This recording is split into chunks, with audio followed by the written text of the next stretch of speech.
Hello everyone, welcome back to the channel 10 tax deduction and collection account number. इससे related आज कुछ point हम समझेंगे कि 10 नंबर क्या होता है और इसके रजिस्ट्रेशन की क्या प्रोसेस होती है और 10 नंबर के लिए आप कैसे अप्लाई कर सकते हैं और किन लोगों को 10 नंबर की ज़रूरत नहीं पड़ती है। सबसे पहले हम बात करेंगे कि 10 नंबर क्या होता है।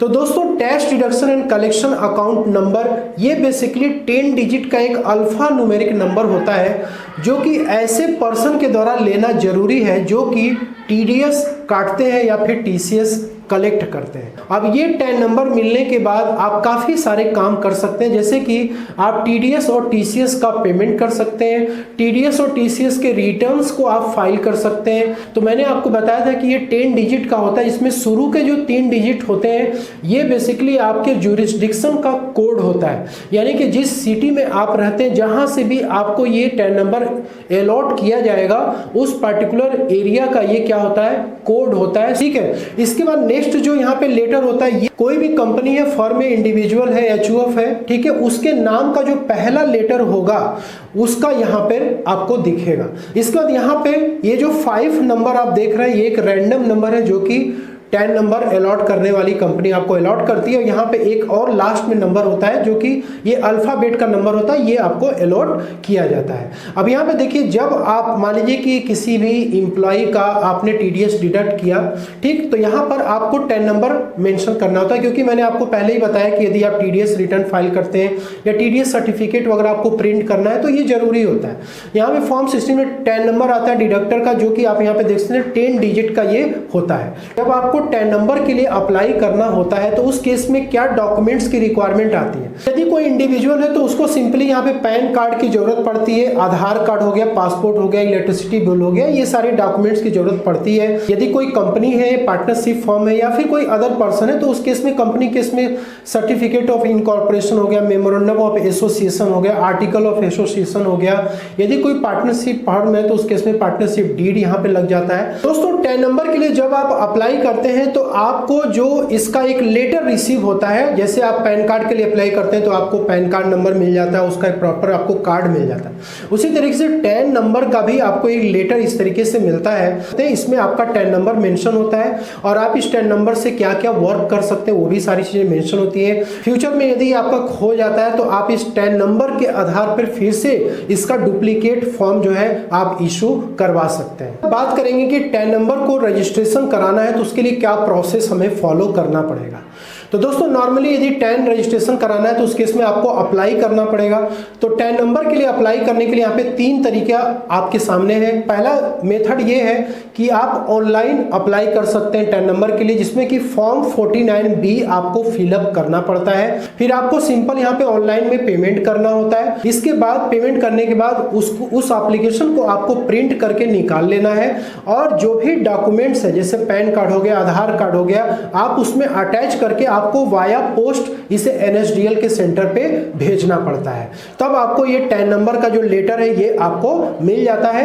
इसका नेक्स्ट होता है ऑनलाइन अप्लाई आप करेंगे, लेकिन यहाँ पर आपको डीएससी की सुविधा मिलती है, मतलब डिजिटल सिग्नेचर सर्टिफिकेट के थ्रू भी आप फॉर्म 49B को सबमिट कर सकते हैं। यहाँ पे कोई भी फिजिकल डॉक्यूमेंट्स की रिक्वायरमेंट नहीं होती है। और नेक्स्ट होता है ऑफलाइन का मोड, या फिर दोस्तों आप NSDL near by NSDL centre पे जाकर के भी फॉर्म 49B को आप ले सकते हैं और उसको प्रॉपर तरीके से आप फिलअप करिए, डॉक्यूमेंट्स अटैच करिए, एनएसडीएल सेंटर पे आप उसको सबमिट कर दीजिए। तो फॉर्म 49B आप जब डाउनलोड करते हैं इंटरनेट से या फिर एनएसडीएल के सेंटर से आपको मिलता है तो कुछ इस तरीके से आपको ये फॉर्म मिल जाता है। यहाँ पे आपको basic details, assessing officer, area code, AO type, range code, AO number, ये सारी चीज़ें आपको मेंशन करनी पड़ती है। यहाँ पे यदि आप एक इंडिविजुअल है जो प्रोप्राइटरशिप फॉर्म आप चला रहे हैं या कोई पार्टनरशिप फॉर्म है, सेंट्रल गवर्नमेंट या स्टेट गवर्नमेंट, सभी के लिए एक कॉमन फॉर्म होता है और यहाँ पे जो जिस कैटेगरी का पर्सन होता है उसको अपनी इंफॉर्मेशन देनी पड़ती है। तो यहाँ पे देखिए, सेंटर स्टेट गवर्नमेंट का होता है, बी वाले पॉइंट पे इंस्टीट्यूटरी ऑटोनोमस बॉडीज, ठीक है, यहाँ पे आप करते जाएंगे तो आप यदि कोई हिंदू अनडिवाइडेड फैमिली या फिर इंडिविजुअल है तो इस केस में पॉइंट नंबर ई एप्लीकेबल होता है। यहाँ पे आपको अपनी सारी डिटेल्स सबमिट करनी पड़ती है, ठीक है। और यहाँ पर आप देख सकते हैं सोल प्रोप्राइटरशिप है तो उस केस में पूरी डिटेल्स यहाँ पे देनी पड़ती है। हिंदू अनडिवाइडेड फैमिली का भी डिटेल्स यहाँ पे देना है, एड्रेस वगैरह मेंशन करना है, ठीक है। तो ये सारा फॉर्म जो फिलअप करने का तरीका है ऑफलाइन मोड में भी वही है और ऑनलाइन मोड में भी वही है। तो मैं आपको ऑनलाइन मोड में अभी करके दिखाऊंगा, आप उसी तरीके से इसको ऑफलाइन मोड में भी आप फिलअप कर सकते हैं। नहीं, यहाँ पे सारे साइन वगैरह करने के बाद, डेट वगैरह डालने के बाद ये सब कुछ आपको डॉक्यूमेंट के साथ अटैच करके NSDL सेंटर पे सेंड करना होता है। तो फॉर्म 49B को सबमिट करने के लिए आपको टीन NSDL की वेबसाइट पे आना है। ये ऑनलाइन एप्लीकेशन है, देख सकते हैं online application for 10 form 49B। और यहाँ पे देखिए जब आप ऑनलाइन अप्लाई करते हैं तो उस केस में यहाँ पे 77 रुपीज़ का आपको चार्ज ऑनलाइन पे करना होता है, ठीक है, जो कि 24 जुलाई 2023 से एप्लीकेबल कर दिया गया है, ठीक है। तो यहाँ पे आपको सबसे पहले वाले ऑप्शन पे आपको क्लिक करना है और यहाँ पे देखिए कुछ गाइडलाइंस है जो कि आपको दी जाती हैं, आप इसको चाहे तो स्टडी कर सकते हैं, रीड आउट कर सकते हैं। तो यहाँ पे सबसे पहले आप चले आएंगे और यहाँ पे देखिए लिखा है अप्लाई फॉर न्यू 10 और यहाँ पे लिखा है apply for new 10 DSC user. तो जिसके पास DSC है वो यहाँ पे अप्लाई कर सकता है, जिसके पास नहीं है वो सिंपली यहाँ पे क्लिक करेगा। तो यहाँ पे सिंपली आपको क्लिक करना है। अब यहाँ पे आपको अपनी कैटेगरी सेलेक्ट करनी है कि आप किस कैटेगरी के डिडक्टर हैं, क्या आप गवर्नमेंट है या फिर कंपनी है या फिर कोई ब्रांच है या फिर कोई हिंदू अनडिवाइडेड फैमिली या इंडिविजुअल है, ठीक है, या फिर कोई पार्टनरशिप फॉर्म है। तो मान लीजिए कि यहाँ पे यदि कोई इंडिविजुअल है वो प्रोप्राइटरशिप फॉर्म चला रहा है, ठीक है, तो उस केस में कैसे वो अप्लाई करेगा। तो यहाँ पे सिंपली हम क्लिक करेंगे, इसके बाद आपको सेलेक्ट पे क्लिक करना है। यहाँ पे ये जो भी आप ऑप्शन देख रहे हैं ये सारे के सारे अनचेक हो जाएंगे क्योंकि यहाँ पे जो कैटेगरी है ये सेंट्रल स्टेट गवर्नमेंट की है, कंपनी है, ब्रांच या डिवीजन ऑफ द कंपनी है, ये सारा क्या हो जाएगा आपका अनहाइलाइटेड हो जाएगा। जब आप इसमें सेंट्रल स्टेट गवर्नमेंट सेलेक्ट करेंगे तो फिर किसमें ये एक्टिव होगा, बाकी सारे क्या हो जाएंगे, हाइड हो जाएंगे, ठीक है। अब यहाँ पे दोस्तों क्या करना है कि सबसे पहले है कि यहाँ पे आपको असेसिंग ऑफिसर का कोड आपको यहाँ पे फिलअप करना है। तो असेसिंग ऑफिसर का कोड आपको नहीं पता है तो उस केस में यहाँ पे क्लिक हियर पे आपको क्लिक करना है और यहाँ पे आने के बाद आप सिंपली यहाँ पे अपनी सिटी को आप सेलेक्ट करिए, किस सिटी में आपका बिजनेस है जहाँ से कि आप कर रहे हैं, ठीक है, वो सिटी आप सेलेक्ट करिए। यहाँ पे हमने मान लीजिए कि यहाँ पे हमने वाराणसी सेलेक्ट कर दिया, आप देख सकते हैं यहाँ पे वाराणसी आ चुका है, इस पे आप क्लिक करेंगे तो यहाँ पे दोस्तों क्या है ज्यूरिसडिक्शन की डिटेल्स देखिए आ चुकी है।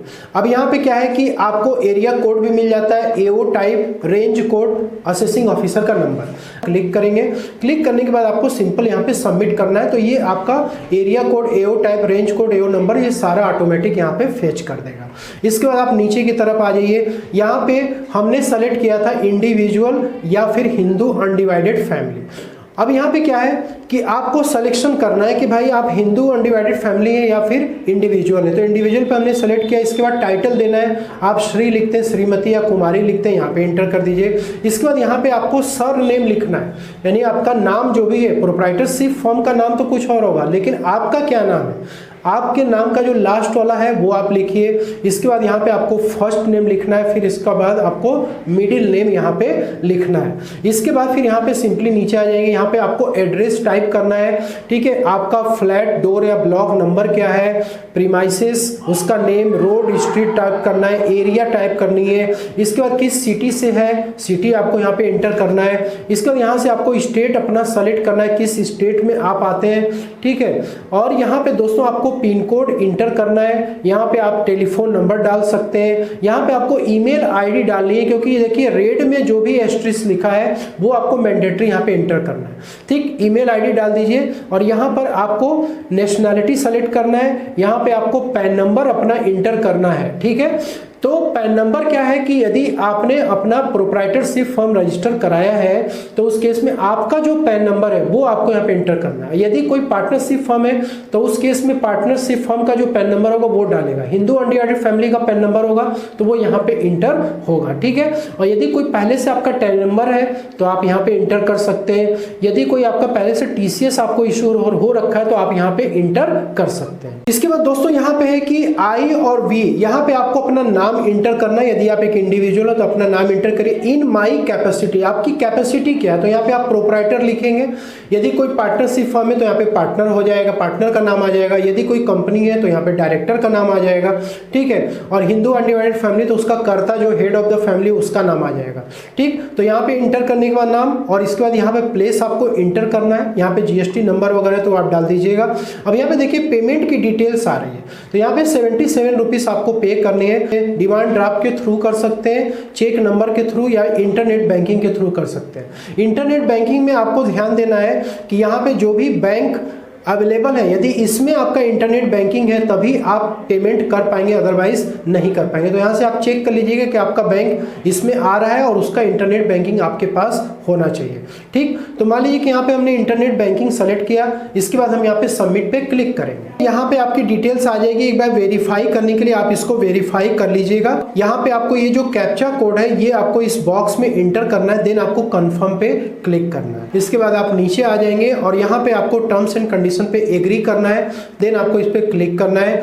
यहाँ पे देखिए आपके सामने काफी सारे ऑप्शन आ जाते हैं पेमेंट करने के लिए। आप डेबिट कार्ड, क्रेडिट कार्ड से भी कर सकते हैं, इंटरनेट बैंकिंग से भी, यूपीआई के थ्रू भी आप कर सकते हैं। स्कैन करिए, आप इसको कोड को शो करिए, इसके बाद अपने मोबाइल से स्कैन करिए, आप इसको पेमेंट कर दीजिए। यहाँ पे आपको 10 एक्नॉलेजमेंट, इसको आपको डाउनलोड कर लेना है। तो 10 नंबर से रिलेटेड जो भी डिटेल्स है ये आपकी यहाँ पे आ जाएगी। ये एक्नॉलेजमेंट रिसीट है। और यहाँ पे दोस्तों आपका प्रॉपर यहाँ पे सिग्नेचर आपको करना है, और इसके बाद इसी में आपको एड्रेस भी मेंशन रहेगा कि कहां पर आपको इसको पोस्ट करना है। आपको इसे प्रिंट आउट निकाल लेना है। और यहाँ पे देखिए आपको मेथड बता रहा है कि जब आप एनवेलप में उस एक्नॉलेजमेंट को आप डालेंगे तो पॉइंट नंबर बी ध्यान दीजिएगा, वहां पे आपको एनवेलप पे लिखना है ऊपर कि एप्लीकेशन फॉर 10 और एक्नॉलेजमेंट नंबर, उसी लेटर में ही आपको एक्नॉलेजमेंट नंबर मेंशन रहेगा। तो इस तरीके से आपको मेंशन कर देना है लिफाफे के ऊपर।